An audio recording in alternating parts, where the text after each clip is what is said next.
You are living inside a pre-written script. Life, exactly as you experience it right now, is really just an accumulation of spectacles. It's a continuous playback of pre-approved realities. Our purpose is to decode that reality, to decode the architecture of the echo. We've completely transitioned away from an era of original, unmediated action, and we've crossed a threshold into a state of universal representation. What you see, what you feel, even what you strive for, they're all deeply entangled within this invisible superstructure, a structure designed to replicate itself straight through you. Think about the things you covet, the milestones you constantly chase. Have you ever looked at your own desires and realized they feel manufactured?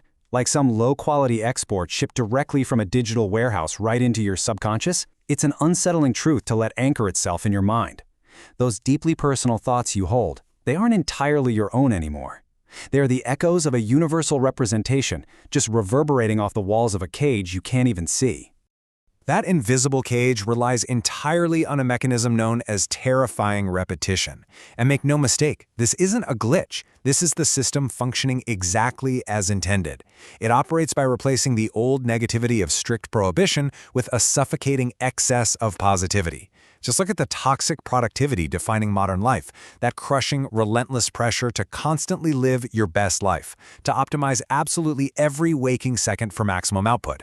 The existential exhaustion you feel at the end of the day isn't a failure of your individual will. It is the logical conclusion of this terrifying repetition, grinding you down, always with a smile.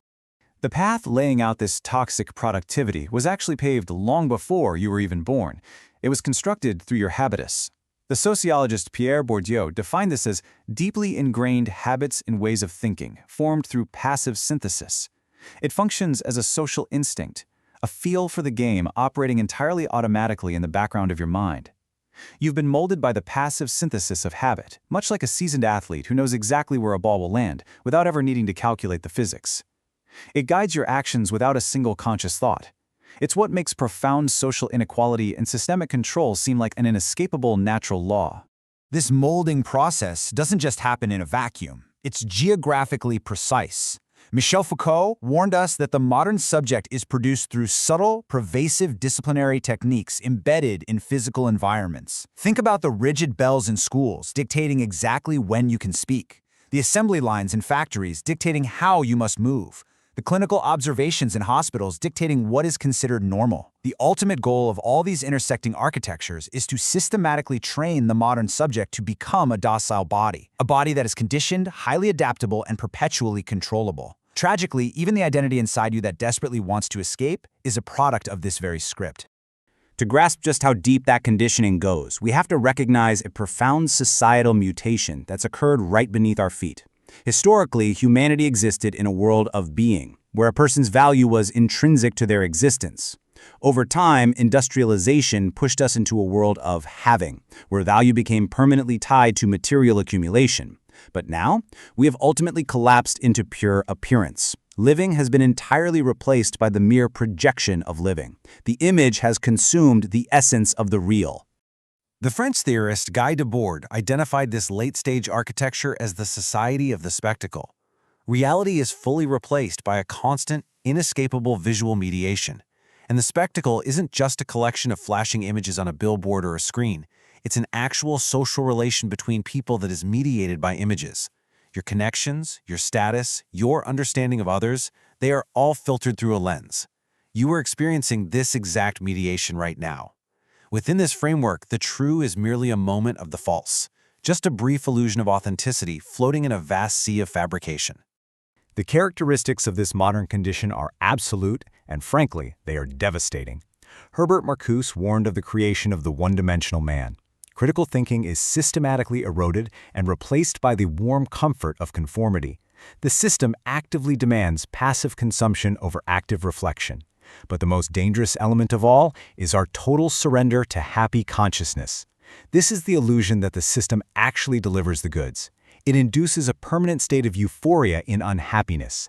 It's a state of being comfortably numb, having every single material desire met by some frictionless delivery app, while remaining fundamentally, existentially unfulfilled.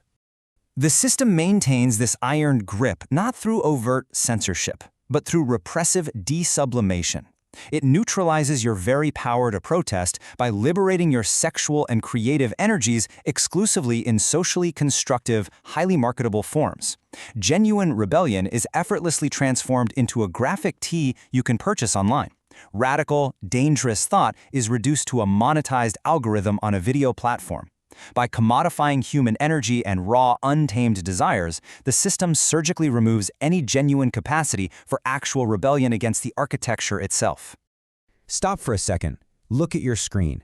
The algorithm you are interacting with right now is not a neutral tool. It is the materialized ideology of the spectacle.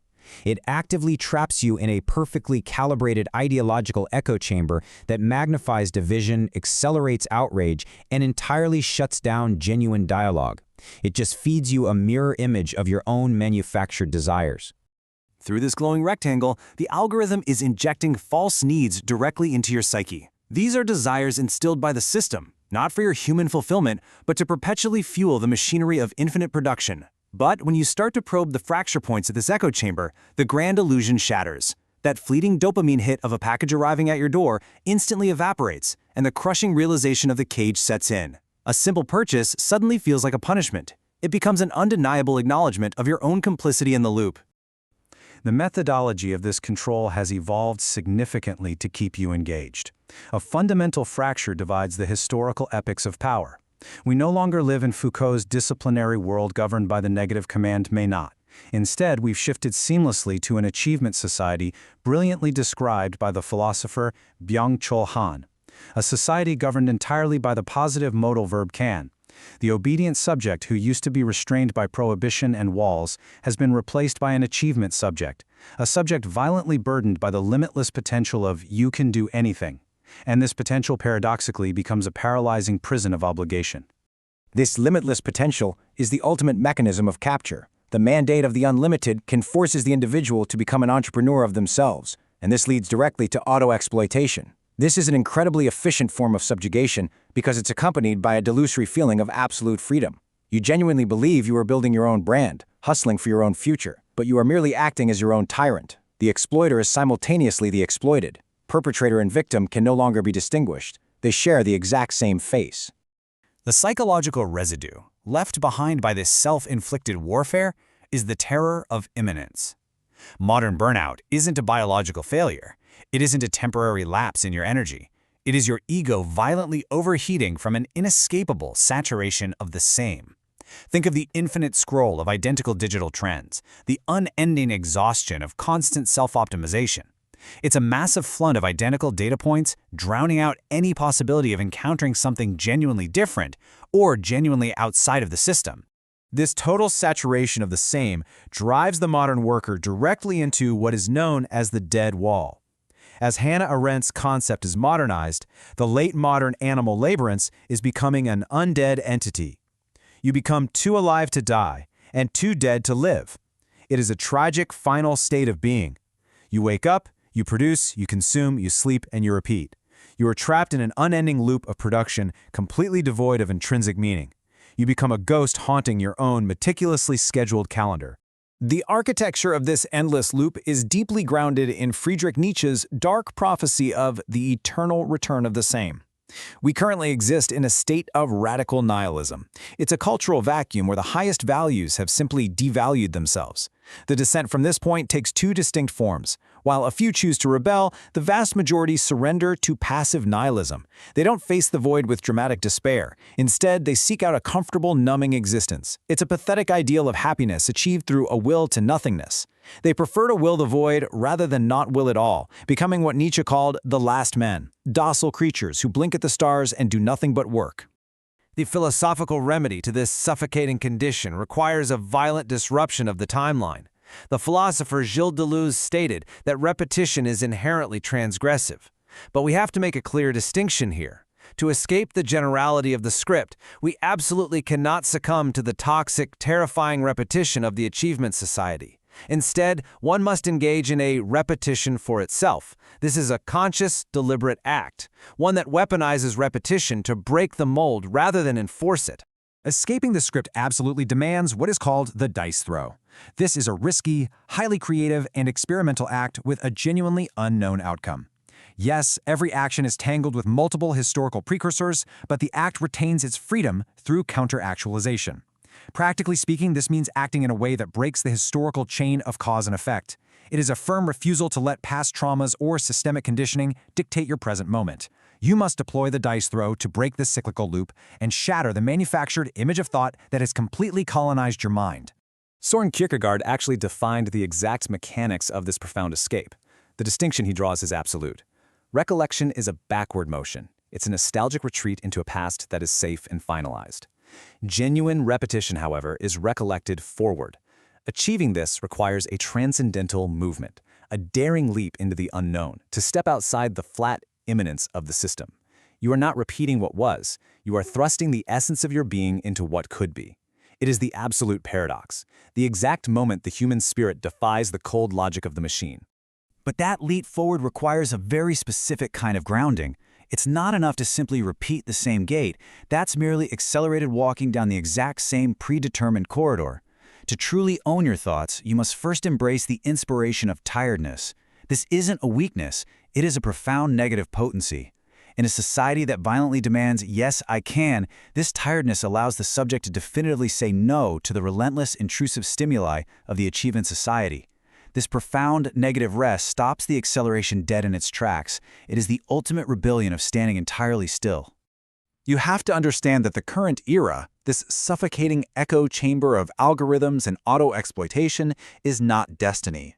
It is merely a historical project. A project is always the result of a determinate choice. It is simply the seizure of one way of organizing reality out of infinite others. Reclaiming your agency requires the emergence of a new subject, an individual completely and utterly liberated from the algorithm's propaganda, a subject capable of tearing away the spectacle to finally know the harsh, unmediated facts of their own existence. This reclamation demands what Albert Camus called lucid defiance, a fierce mandate to look directly at the absurdity of the machine, to refuse the collapse into passive repetition, and to ruthlessly reclaim your existential agency. You must reject spectacular rebelliousness. True defiance cannot be reduced to a passing trend. It can't be compressed into a neat little hashtag, and it absolutely cannot be a commodity absorbed right back into the echo chamber to sell more ads. It must be silent, it must be internal, and it must be absolute. The script of your life is written in pencil. The massive architecture surrounding you is actually incredibly fragile. True, authentic, individual existence isn't something granted by the system. It is something that must be seized. Stop echoing. Start becoming. The system requires your daily, unquestioning participation to survive.